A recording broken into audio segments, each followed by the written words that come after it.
Hey guys, welcome back to a new video on How Logical. In today's video, I will show you how to activate Ocean Credit Card online. Now, if this is something that you want to learn, then make sure to stick till the end. Now let's get started. Now open up Capital One app because the Ocean Credit Card is issued by Capital One. Ocean Finance promotes the Ocean Credit Card in partnership with Capital One. Now tap on Get Started button and now type in your card number and the card's expiry date.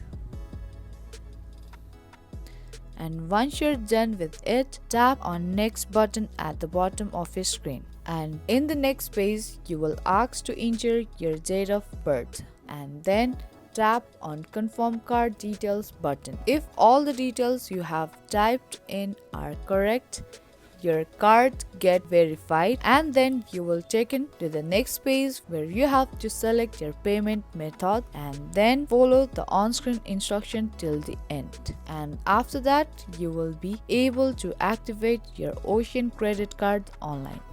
Now that's all takes to activate your Ocean Credit Card online. If you found this video helpful, then make sure to give this video a big thumbs up and subscribe to our channel. That's gonna be all for this video and I will be back with more videos like this.